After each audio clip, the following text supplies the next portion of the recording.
Je rejoins immédiatement Michel Kelly-Gagnon, qui est PDG de l'IEDM. Monsieur Kelly-Gagnon, bonjour. Bonjour. Alors, comment expliquer cet écart phénoménal entre les prix au Canada et aux États-Unis? D'abord, c'est un écart qui varie beaucoup selon les saisons, selon les différentes entreprises. Autrement dit, il y a beaucoup de facteurs qui jouent. On ne peut pas l'expliquer seulement avec un facteur, mais l'écart moyen, et c'est vraiment donc une moyenne, il faut comprendre ça, est de 428 $. Et nous, ce qu'on dit, c'est qu'un des facteurs qui pourrait être contrôlé et qui est contrôlable, il y a plusieurs études qui recommandent de jouer à cet égard-là, c'est au niveau des taxes et des différents frais qui sont facturés, qui encore une fois ne sont pas le seul facteur, mais qui jouent. Et surtout, c'est en termes relatifs, parce que il faut comprendre que beaucoup de ces frais-là, c'est des frais fixes. Donc parfois, sur un billet d'avion de plus bas coût, vous comprenez, le pourcentage à ce moment-là de ces frais-là devient plus important. N'empêche, vous dites qu'il y a des frais fixes, mais si on regarde l'ensemble de l'industrie aéroportuaire, c'est au Canada où on retrouve les taxes parmi les plus élevées parce qu'on n'est pas très, très bien classé ici au Canada. Exact. Donc, selon une étude du Forum économique mondial, ils ont classé le Canada quelque chose comme 134e ou 136e, je crois que c'était 134e sur 140 en matière de compétitivité. D'accord. Et est-ce que c'est ces taxes-là qui devraient être revues et corrigées? Bien, nous le croyons que oui, et puis nous ne sommes pas les seuls. Il y a eu plusieurs études au fil des ans qui ont été faites à ce sujet-là. Et une des mesures qui pourrait être prise, ce serait d'abolir le loyer que le gouvernement fédéral facture aux aéroports. Alors, il y a une étude qui estimait, ce n'est pas nous, on l'a cité, mais elle n'a pas été réalisée par nous, mais il y a une étude qui estimait que simplement cette mesure-là pourrait avoir un impact sur le 5 millions de passagers dont on a parlé. Donc, ce n'est pas vraiment nécessairement des personnes. Une même personne peut voyager plus qu'une fois. Que jusqu'à 590 000 passagers, ça pourrait avoir un impact sur le prix assez pour changer le comportement de 590 000 passagers. Que ce chiffre-là soit exact ou non, cette taxe-là, elle n'a pas de logique. Et laissez-moi vous expliquer pourquoi. C'est assez simple au fond.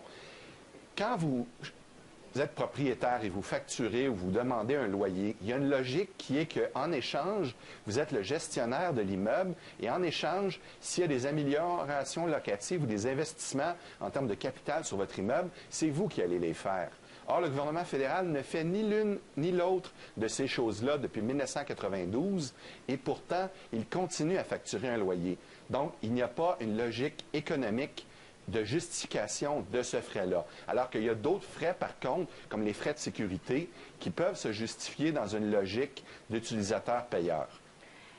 Corrigez-moi si je me trompe, mais le loyer est un peu proportionnel par rapport aux revenus de l'aéroport. Est-ce que c'est comme ça dans tous les aéroports canadiens?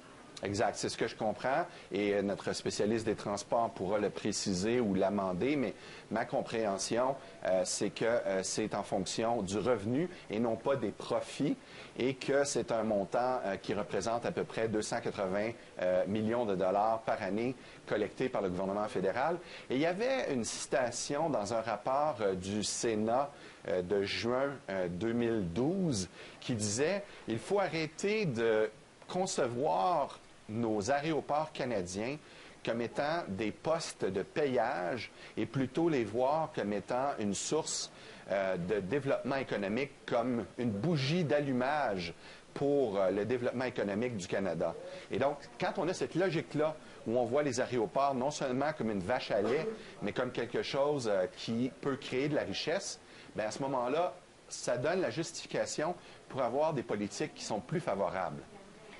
On a préparé quelques tableaux qui proviennent justement de votre étude. On dit que l'impact économique pour le Canada, on parle d'un impact d'environ 2,4 milliards de dollars. Je crois que pour les emplois, c'est un impact d'environ 9 000 emplois. Comment vous en arrivez à ces chiffres? Oui, d'abord, ça, il s'agit d'une citation d'une étude du Conference Board du Canada, réalisée en octobre 2012. Donc, ce ne sont pas nos calculs, mais eux, je pense, font tout simplement une projection où ils estiment ce que seraient les retombées économiques si les 5 millions de passagers étaient rapatriés au Canada. Évidemment, vous comprendrez que ce n'est qu'une projection. Il n'y a aucune preuve qu'en bout de ligne, ce serait exactement ce montant-là. Mais ce qu'on sait, par contre, c'est que si on pouvait rapatrier une partie des passagers qui voyagent à partir des États-Unis, des passagers canadiens qui voyagent à partir des États-Unis, seulement une partie, c'est clair qu'il y aurait des retombées économiques favorables. Ça se comprend facilement en fonction des gens qui vont à l'aéroport. Évidemment, pour les airlines canadiens, les restaurants autour des aéroports, l'ensemble de tous les services qui y gravitent, ça se comprend facilement que si on augmentait le trafic à cet égard, il y aurait sûrement des retombées. Est-ce que ce serait jusqu'à 2,3 millions comme l'étude du Conference Board, 2,3 milliards, pardon, comme le suggère le Conference Board? Ça reste à voir, mais c'est clair qu'il y aurait un impact favorable. En terminant, M. Kelly-Gagnon, on connaît Plattsburgh, on connaît Burlington ici au Québec, mais est-ce que dans le reste du Canada, Toronto, Vancouver, est-ce qu'ils ont le même problème?